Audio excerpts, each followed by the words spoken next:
So this is actually not my presentation. This is my former boss, Beth Bernhardt's presentation, but I've also worked with her on this, and I'm giving this for her.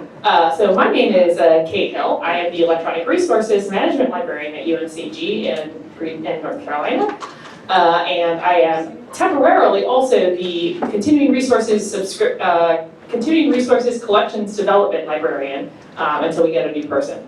But as in that hat, I am talking about this. And so today I'm going to be talking to you about an aspect of our OER programming in which we have worked very closely with the bookstore to actually set up a complete workflow for purchasing textbooks for students online and integrating them fully within our bookstore purchasing system.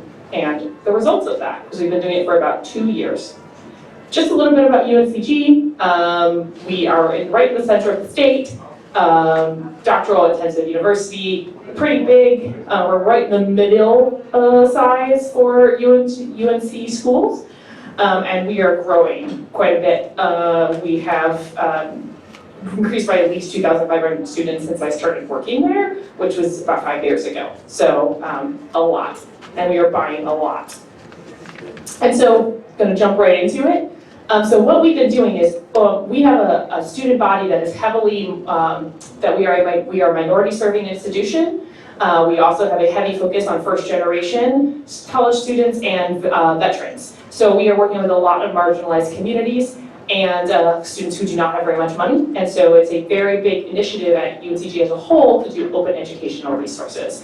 So this is a part of that initiative. So what we have started to do is basically we get a list of books, all the books in the bookstore, about 2 months before semester starts, and we get that updated.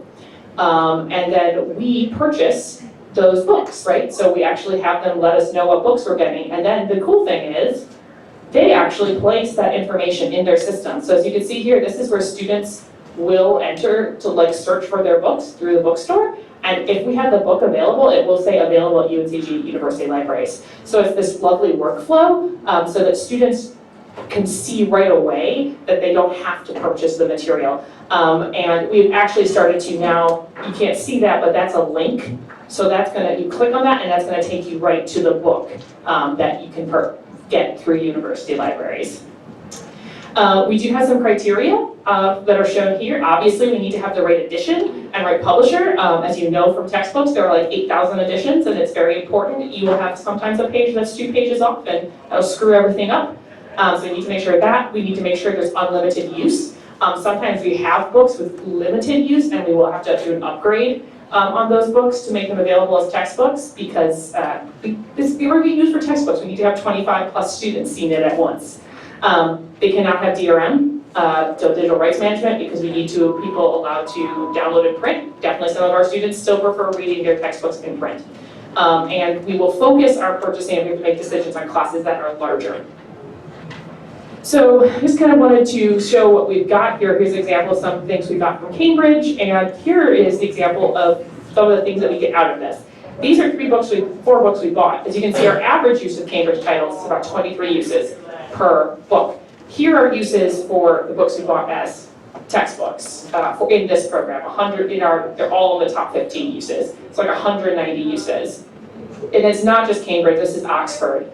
We did this with as well. As you can see here, these are classes that we purchased these books for, and we're getting uses of about over 300 uses on some of these books, whereas our average use is 20. So a huge uptake in use when we grab these books. The other great thing about it is that if you purchase a book, they can be used over and over and over again and get this kind of usage, because professors like to read used books. It just happens. So this is just a little bit about what we have been purchasing. As you can see, not unexpectedly, English and history are 2 of the major disciplines that we are purchasing in. They tend to have books and use scholarly monographs for their classes, and therefore they tend to be easier to purchase at the library. But we do also have, you can see, our teacher education and nursing, we also have done a good amount of purchasing in those areas, which makes sense because those are our 2 largest schools at UNCG. And the great thing about, especially if you do nursing and education. So you can see the average cost of a book for a student is $154 for nursing. So if you can buy one of those books in nursing, and you're saving that hundreds and hundreds of thousands of dollars for those students by purchasing that nursing textbook. And here's the impact. Our ROI, as you can see, we've been doing this for 3 years. Last year, for example, we had 293 books that we already had that were on the textbook list, and we had to purchase 214.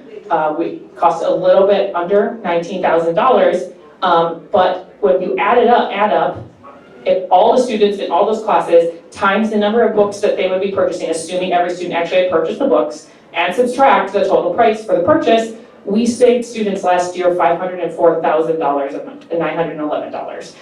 In total, we have saved students, as you can see down there, over about $1,389,000 over 3 years. That's a huge return on investment and a huge savings for our students in a process that's not that challenging to do. I do not know why that's not showing up. Here, people like it. Look, faculty like it. 40 seconds. These are some things that we are also additionally doing. We're also transferring things into different like homework center materials and specialty software for classes. Students also like it. More ROI. And in the future, these are things we're going to continue to do, and we're going to especially continue to look at different types of software that we can purchase for, and look outside of book purchases and start to look at homework center, homework solutions, adaptive technologies, things like that, that we can use, faculty want to use. Thank you. Where's this down? I can't move this.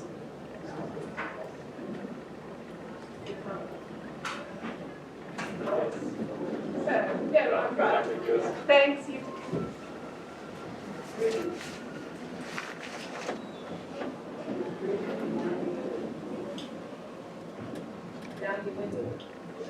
All right, so I'm Alexis Linoski. I am the Collections and E-Resources Librarian at Georgia Tech. That also includes acquisitions. And so this is going to look at whether or not workflow should play a role in how you acquire ebooks.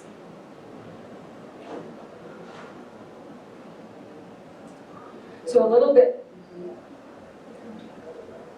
okay, so I was going to tell you about our staff. We have 2 librarians and 9 staff members that's had from last year. So we have a little over 2,007,000 e-resource records, 610 vendor collections, and 57 locally managed collections. So that's where we get where we are. So we get our ebooks through packages, front files, yearly collections, subscriptions to curated subject packages, patron-driven or demand-driven, EBS, evidence-based, as well as individual firm orders. So a little bit about the process overview that we looked at when we started looking at whether or not it was cost-effective to do subscriptions rather than individually purchase titles through other plans. And so we looked at ownership, whether or not it was a combination or whether we owned it or not. Subscriptions, you do not own the content, but you can sometimes provide access to a lot more content if you do the subscription. How we acquire it, is it automated, manually, or not? Cataloging is a big thing. We use Alma. It's not always good records that are in Alma, so they might say there's a collection and you get the KBART file, which is the title and the author, and hopefully both are correct. So, so we look at that, hence the 57 local collections.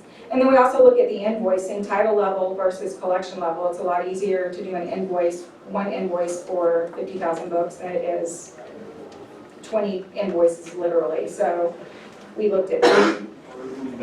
So I'm just going to throw a couple of processes up here. It may be different for you. This is our DDA process.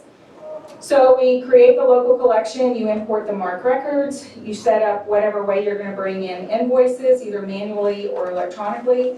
You create the purchase order line, you move the record from the DDA collection in Alma to your local collection because you want to make sure that if you delete all those DDA records, you don't have to worry about what you bought. You can just delete them. And then you process the invoice.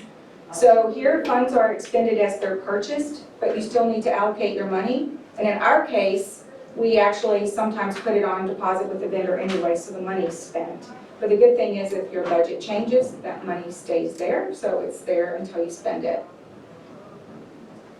So the EBS process for us is very complex. You determine how much you're going to spend. The vendor may give you a minimum threshold, which can be a problem. We've not been able to participate in one because the money was too much.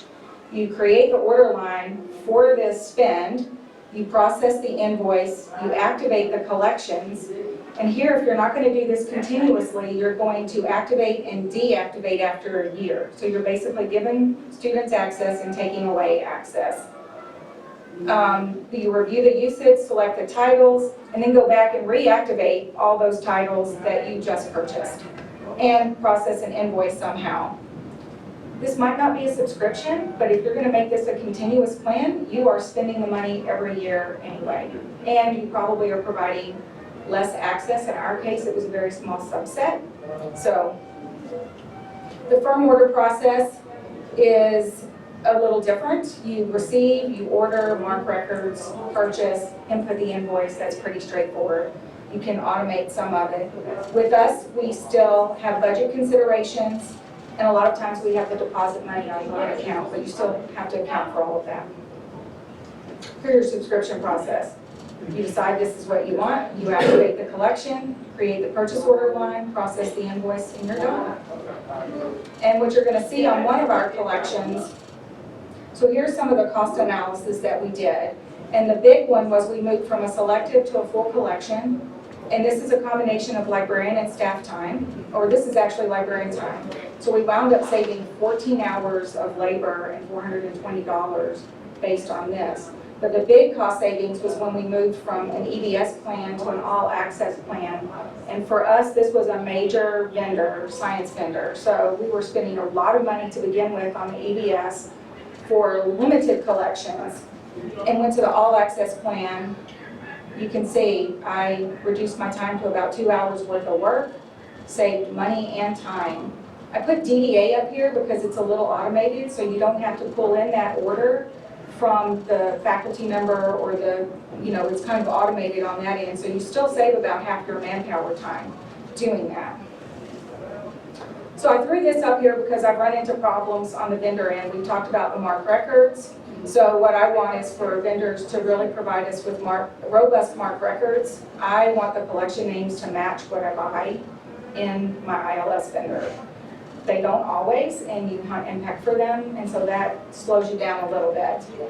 If it's a front file, like you just buy the 2019 books, I want them to be separate instead of one massive ebook collection, which a lot of vendors do.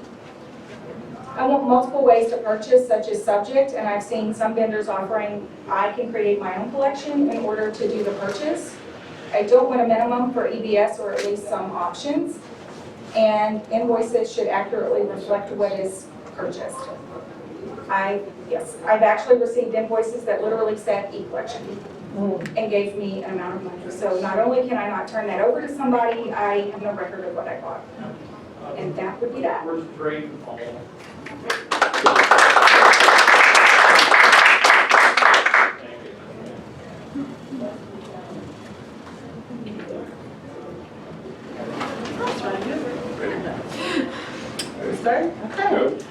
Good afternoon, everyone. My name is Jenifer Bartle, and I am from the suburbs of Boston, Massachusetts, where I work as a librarian at Wellesley College. We're a small private liberal arts college with an undergraduate enrollment of about 2,400 women. I'm coming to you this afternoon in the spirit of care for our profession and my subspecialty within that profession, digital librarianship. As I reflect on 10 years in this subspecialty, I have two strong beliefs. One, what we do is important, perhaps more important than ever, and two, we can do better. This is Clapp Library, where I work. I've worked for 14 years. And this is my office window, which looks out onto a beautiful rhododendron grove. These trees are a lot bigger now, and right now their leaves are turning red and golden brown and orange and falling all over the place, and the trees are getting ready to go to sleep for another long winter. This is me, and these are the jobs I've held the past 10 years, all in the same library. I used to build and manage digital collections of our unique materials. Then I started helping faculty members to use digital tools and methods in their research and teaching, and now I do all of that, plus some traditional collection development too, and try to make sense of all of it together. 10 years ago, I had the pleasure of doing my capstone seminar on digital libraries with Dave Lankus at Syracuse University. He told us that someday soon the word digital would fall away from the term digital collections, and the work we would be doing would be seen simply as collections. That has not happened. The descriptor has not fallen away. If anything, it has become more important. Right now, you might be thinking that this is a story of format, analog versus digital, as if they were locked in a battle to the death. Nope, we needn't worry about that. That battle has already been decided. We're just in the cleanup phase at this point. The story I want to tell is a story, not a story about format wars, but about the role the library plays, both as a consumer and a producer of content. And more importantly, how we are going to balance those two roles, not just roles, but responsibilities going forward. Here's Cloud Library again. And here's all the gorgeous content that we buy or license or subscribe to for our users to use as they wish, or at least according to the terms of the licensing agreements. This is what a modern library looks like, right? Yes. But what about this content? The content created by our scholars, or the content created by our digital library colleagues, using their expertise and often invisible labor to make it all accessible to the world beyond our walls. What Ellen Finney of MIT calls the inside-out collections. The villain of this story is the way we as a profession have been treating these collections, as if the stuff that makes us special isn't just as important as the stuff that we bring in from the outside. You all remember what happened to Transformative Use Man, right? Spoiler alert. He did not heed the warning of the experts, and he met his demise. This is a handwritten manuscript of America the Beautiful by Catherine Lee Bates, who is an alum and a professor at Wellesley College. Our special stuff is special. It's special because it's unique, it's one of a kind, and it can teach us something that we can't learn in another way. It's data. People want it, it matters. And the best part, it's in the hands of the people who really, really care about it. And we can put it out to the world to join all the other special things and allow users all over the world to use it as they wish, under terms that we as a profession have decided are the most favorable, as openly and accessibly as possible as the technology and law allows. People want what we have. They want high-quality digital surrogates, yes. They also want full-text access, efficient data transfer, deep indexing, enhanced discovery and findability, access to open and well-documented APIs, unambiguous and favorable rights and licensing statements, and high-quality documentation about all of it. They want all of the promises of the digital. Are we ready for this? We have a problem, my dear library people. As we take on this important work, we have not always applied the lessons from our long professional history to it. Digital library programs are chronically underfunded, understaffed, built on soft, unstable funding sources, or they lack adherence to standards of description, access, preservation, and strategic collection development. We can do better. We have learned many of these lessons already with our traditional collection development work. We already know how to be responsive to the needs of our users and to prioritize our always finite resources. We can continue to apply what we know about librarianship to digital librarianship, remembering that it's not about format, not anymore. It's about who is controlling the methods of production and dissemination. The good news? We are. We can use our professional ethics and our care to center this work according to our shared values: non-prescriptive openness, equitable long-term access, intellectual honesty and rigor, using our position to lift underrepresented voices and maybe even break down a few hegemonies while we're at it. We can bring our established standards of metadata, collection development, and adherence to institutional and professional priorities to bear on this important work. We can start to redirect our valued and limited resources, our people and our budgets, to support this work at a mission-critical level. We can use all of the methods we've employed with excellent results for all of these years to center our role as information producers, to put our content out there for our users to use with as few limits as possible on how they will actually use it. This is what we have always done, and now we get to level up and do it with our own unique materials at an unprecedented scale. The work we do is additive. When we share our unique materials, we add to the body of knowledge. When my special stuff gets together with your special stuff, when my institution's Civil War era letters are joined with your institution's Civil War era letters, when my incutables are brought together with your incutables, and we can easily compare the slight differences in binding, illumination, markings of ownership that can tell us something new about the cradle period of printing in the 15th century, the results are multiplicative. And when we all share all our materials together, and then scholars out there somewhere use them all together, using new methods of interrogation that we can sometimes barely even understand, putting them back together in new ways, and then contributing what they've learned to the scholarly record, then we set in motion something exponential. Thank you.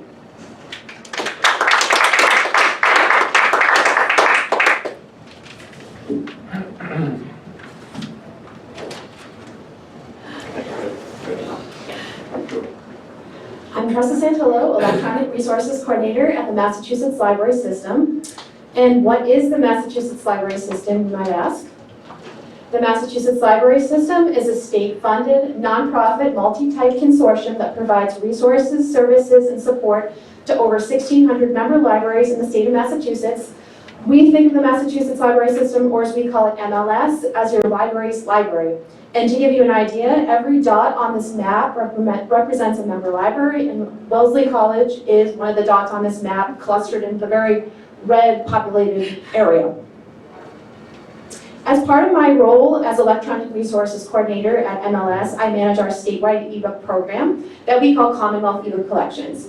Before we get to the content transfer, I need to explain how we got there. So this is Commonwealth eBook Collections, a very short history. In the beginning and for the next few years, Commonwealth eBook Collections consisted of 3 vendors: Access 360 from Baker and Taylor, BiblioWard from Bibliolabs, which is right down here in Charleston, and then eBook Central from Progress, plus varying numbers of public, academic, and school libraries, and of course, we needed money for platform fees and content. So in a nutshell, the equation is vendors plus libraries plus money equals Commonwealth eBook Collections. In 2017, our contracts with the vendors were coming to a close, and we chose to put out an RFP, which ultimately led to a breakup between the vendors and Commonwealth eBook Collections. We selected Overdrive as our new vendor and put our best foot forward with them in July 2018. So what happens to the content? Well, that brings me to the 10 things you need to know about a content transfer of ebooks. You won't believe number 9, with emoji should also work. So just a couple of notes. When I refer to ebooks, I'm including both ebooks and audiobooks. And also, this was our experience. Yours might be different. All right, number 1. What content can we transfer from one vendor to another? So in our case, ProQuest eBook Central content was all short-term loans, unowned, and not eligible to be transferred. Our content from BiblioWard was mostly unowned, leased content, and not eligible to be transferred. We lost the part of it that we owed, we just let it go. And then as licensed content, the Baker and Taylor Access 360 stuff was eligible to be transferred, so we focused on that, which was about 21,000 items. Number 2, how does a content transfer work? So, in a perfect world, the old vendor provides a list of content for transfer, the new vendor takes the list and requests transfer permissions of the licenses from the publishers of that content, and the publishers then approve or deny the content transfer. So, number 3, we quickly learned that there appears to be no standard sharing format of information between vendors. We received the list of content one way from Baker and Taylor, and we had to spit it back out in a different way to Overdrive. This took lots of time and lots of spreadsheets. Number 4, however, once you've spent hours working on the spreadsheets between vendors, 92% of our content transferred easily. The guarantee from pretty much a standard vendor is they'll guarantee 90% transfer, so we landed with 92% on our first pass, which was great. So then we decided to focus our efforts on the remaining 8% and attempted to contact these publishers on our own to seek permission to transfer. Number 5, some publishers reported never actually hearing from Overdrive. We suspect that these publishers were already on a no list and were never contacted. We contacted them ourselves and secured 812 copies from 8 publishers. Number 6, Publishers that did not respond to overdrive were often very difficult or impossible to reach. We were not able to reach 9 publishers, which meant that we couldn't transfer the content and we lost it. I will tell you who those 9 publishers are, but I need another slide and I'm run out of time. So, as a result, we just elected not to purchase any additional content from these publishers going forward in protest. Also, this doesn't even include a small handful of publishers that went out of business in between our content transfer, so we lost that content as well. Number 7, some publishers were unavailable in Overdrive's catalog, which meant that we lost this content.